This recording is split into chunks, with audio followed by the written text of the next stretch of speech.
Imagine करो कि तुम्हें एक चिंपैंजी मिलता है और वो जैसे ही बड़ा होता है वो तुम्हारे चेहरे का प्लस्तरा करके रख देता है। तो welcome to the real talk. इस सेशन में हम लोग बात करते हैं कि जो चीजें कभी न्यूज हुआ करती थी आज वो एक स्टोरी हुआ करती है। The story of Tarvis the chimpanzee. तो 1917 में दो चिंपैंजी लेके आते हैं यूएस, जिसका नाम था सुजैन एंड कोको, और ये दोनों ने एक चिंपैंजी को जन्म दिया जिसका नाम था टारविस। टारविस को उसके माँ से 3 दिन बाद ही अलग कर दिया गया था, क्योंकि वहां के लोग एक्सपेरिमेंट के लिए कुछ भी कर सकते हैं, क्योंकि वो लोग एक कंपाउंड में रहते थे जहां पे काफी ज्यादा एक्सपेरिमेंट किए जाते हैं। उसके बाद दो कपल जिनका नाम था सैंड्रा एंड जेनेमरी, जो कि है टारविस को जो है वो गोद ले लेते हैं $50 में। फिर उसके बाद सैंड्रा ने उस चिंपैंजी को नाम दिया उसके फेवरेट सिंगर के नाम पर, जिसका नाम था उदित नारायण। सॉरी मतलब टारविस, अगर उदित नारायण देता पता नहीं क्या क्या वो हाथ से कर देता। वो सैंड्रा एंड जेरेमनी उसे ऐसे पालते थे जैसे वो उन्हीं का बच्चा हो। वो बस उसे स्कूल और ट्यूशन नहीं भेजते थे, बट वो सारी हरकतें उन लोगों ने उसके साथ की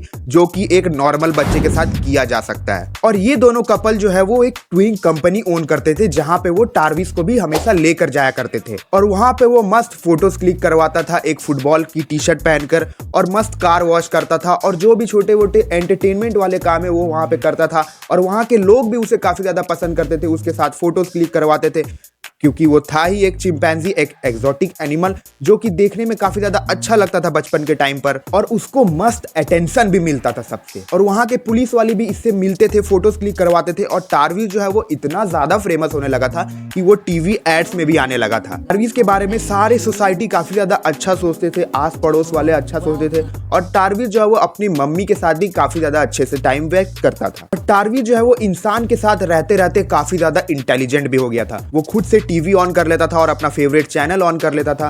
वो लैपटॉप भी यूज कर लेता था, इनफैक्ट लॉक खोल के वो फोटोज एंड वीडियोस भी देख लेता था। और उसको जो है वो घर के लॉक्स भी खोलने आ गए थे। कोई भी लॉक्स का चाबी उनको समझ में आता था कि ये कौन सा चाबी है, ये कहाँ पे लगेगा। मतलब पूरा प्रॉपर वो इंसान के जैसा थिंकिंग रखने लगा था, और सब कुछ इंसान के बच्चे के जैसा करना वो स्टार्ट कर दिया था। और कभी कभी वो कार भी चला लिया करता था। इनफैक्ट वो डिनर टेबल में भी साथ में ही बैठ कर डिनर किया करते थे, एक पूरी फैमिली की तरह। यहां तक तो सब ठीक था, बट एक दिन जो है वो टारविस कार में कहीं से आ रहा था अपने फैमिली के साथ, और जाहिर सी बात है वो विंडोज कार का खुला हुआ था। तो ऐसे ही एक सिटी में क्रॉस करते करते टारविस को कोई कैन फेंक के मारता है कोई इंसान, जो कि टारविस के माथे के ऊपर जाके सीधा लग जाती है। कोई अगर नॉर्मल इंसान भी रहता तो वहां पे काफी ज्यादा एग्रेशन दिखाता, वैसे ही टारविस ने भी किया। उसने जो है वो गाड़ी से छलांग मार दी, खिड़की से छलांग मार दी, और पूरे सिटी में गुस्सा होके इधर उधर पागलों की तरह भागने लगा।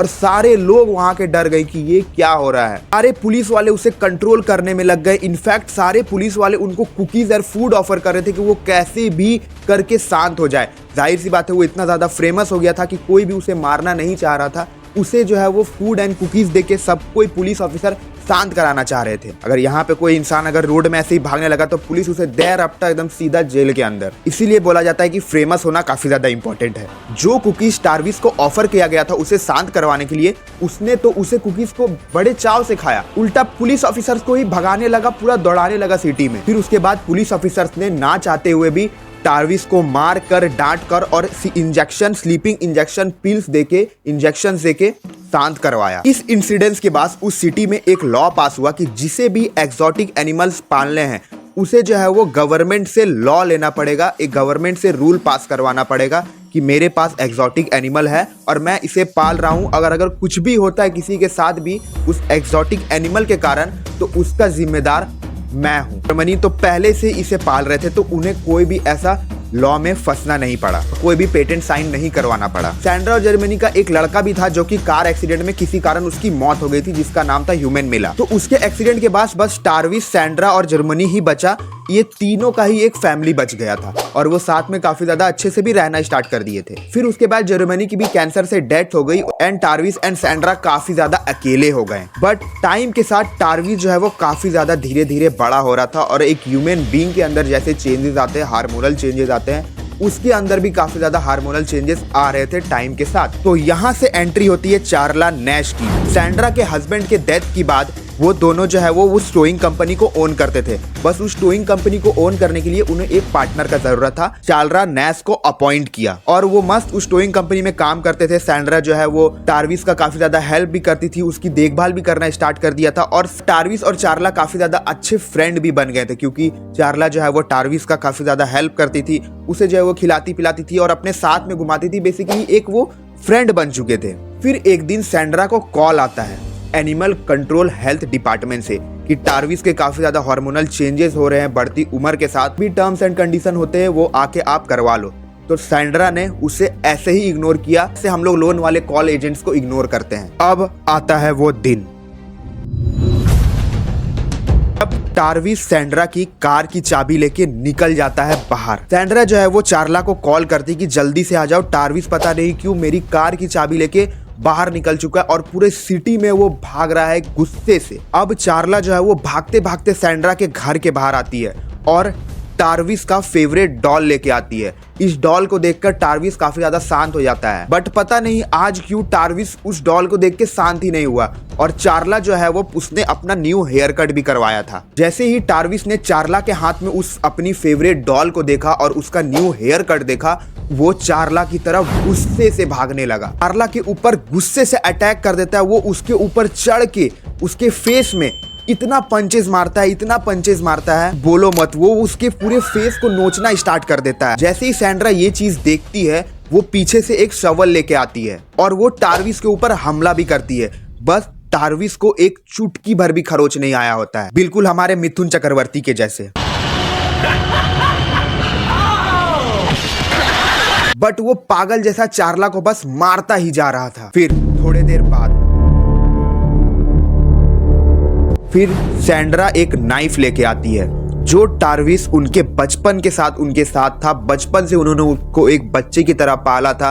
वो उसके पीठ में कम से कम 4 से 5 बार उस नाइफ को मारती है, बट फिर भी टार्विस को कुछ भी नहीं होता है। फिर जैसे ही सैंड्रा चाकू से टार्विस के ऊपर वार करती है, टार्विस जो है वो सैंड्रा की तरफ भी काफी ज्यादा एग्रेशन से उसे भगाने लगता है और सैंड्रा जो है वो जल्दी से जाकर अपने कार के अंदर घुस जाती है और कार को जो है वो लॉक कर लेती है। टार्विस जो है वो गुस्से से उस कार को पीटता है, उस मिरर पे मारता है और वो जल्दी से फोन उठा के 99 पर कॉल कर देती है और टार्विस कार को छोड़ के फिर से चार्ला की तरफ बढ़ता है और उसके फेस पे मारता ही जाता है और बस मारता ही जाता है। और जब टार्विस चार्ला को मार रहा था, उस टाइम सैंड्रा ने पुलिस ऑफिसर को कॉल किया था और उस रिकॉर्डिंग में पीछे से चार्ला की आवाज भी आ रही है मार खाते हुए।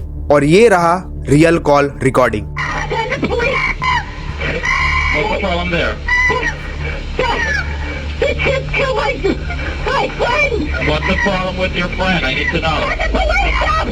With a gun! He ripped your face off! He ripped your face off? He tried to attack me! Please, Okay, hurry! I need you to calm down a little bit. They're on the way. Please, hurry up! He's killing my girlfriend! फिर उसके बाद police and ambulance दोनों एक साथ आती है। टार्विस जो है वो पुलिस ऑफिसर की कार को देख के रुक तो जाता है, बट वो फिर से पुलिस ऑफिसर के सामने ही वार कर देता है। पुलिस ऑफिसर के कार के तरफ ही दौड़ने लगता है, बट अनफॉर्चुनेटली पुलिस ऑफिसर जो है वो अपने कार में ही थे और वो पूरी कार की विंडो को जोर जोर से पटकता है और तोड़ने की कोशिश करता है। और वो जैसे ड्राइवर सीट की तरफ आता है, एक पुलिस ऑफिसर बाहर निकल के उसके ऊपर 4 से 5 गोलियां चलाते हैं और फिर टार्विस वहां पे भी नहीं मरता। वो थोड़े दूर भागने के बाद उस घर के पास जहां पे टार्विस रहता था, वहीं पे जाने के बाद वो अपना दम तोड़ देता है। फिर उसके बाद जल्दी से एम्बुलेंस चार्ला नैश के पास जाती है और उसे हॉस्पिटल लेके जाती है। पता नहीं कईयों सर्जरियां करने के बाद, उसके फेस में कितने सारे सर्जरी करने पड़ते हैं, तब जाके उसकी जान बचती है। बट उसका पूरा आईज, नोज, पूरा का पूरा फेस जो है वो खत्म कर दिया था मार मार के। इनफैक्ट उसके ब्रेन टिश्यूज तक डैमेज हो गए थे, जिसके वजह से उसको भूलने की भी प्रॉब्लम आ जाती है। चार्ला जो है वो लिटरली मरने के हालत तक में आ जाती है। उसके फेस में पूरा का पूरा इंजरी आई होती है। काफी ज्यादा सर्जरी करने के बाद भी डॉक्टर जो है वो चार्ला नैश की आंखों को नहीं बचा पाती है और वो ब्लाइंड हो जाती है। और इस इंसिडेंट के होने के बाद सैंड्रा जो है वो काफी ज्यादा डिप्रेशन में चली जाती है और 1 साल के बाद उसकी भी जो है वो डेथ हो जाती है और उसकी डेड बॉडी भी टार्विस के बगल में ही बना दी जाती है। अब बहुत से लोगों का कहना है कि टार्विस उस दिन चार्ला के ऊपर इसीलिए गुस्से से अटैक करता है क्योंकि उसने जो है वो हेयर कट करवाया होता है न्यू, और वो जो है वो उसे पहचान नहीं पाता है उस हेयर कट की वजह से, और उस फेवरेट डॉल को जब वो चार्ला के पास में देखता है तो काफी ज्यादा एग्रेशन में आ जाता है। और टार्विस की बॉडी को जब पोस्टमार्टम किया गया तो उसके बॉडी के अंदर एक ड्रग मिला जिसका नाम था जेनेक्स। ये बेसिकली एक ड्रग है जिसको एक्सोटिक एनिमल को शांत करने के लिए, काम रखने के लिए दिया जाता है। और सैंड्रा ने ये बताया कि सुबह ही उसने चाय में मिलाकर ये ड्रग टार्विस को दिया था उसे शांत रखने के लिए, और इसके साइड इफेक्ट्स काफी ज्यादा है, जैसे एग्रेशन, गुस्सा आ जाना, पागलपन, हरकत करना। उसके बाद काफी ज्यादा लोग सामने आने लगे इस इंसिडेंट के बाद, और उन लोगों ने भी बताया टार्विस ऐसे हरकत बहुत बार कर चुका था अपनी सोसाइटीज में, बट वो कंट्रोल में आ जाता था। बट उसके बढ़ते हार्मोनल चेंजेस की वजह से वो इस बार कंट्रोल में नहीं आ चुका और चार्ला नैश का फेस पूरा रिप ऑफ कर दिया उसने। और बहुत लोगों ने ये भी बताया कि एक्सोटिक एनिमल की जगह फॉरेस्ट में ही होती है और उसे फॉरेस्ट में ही रहने देना चाहिए। For watching our video. और एक्सोटिक एनिमल्स को कभी भी अपने साथ में मत रखना।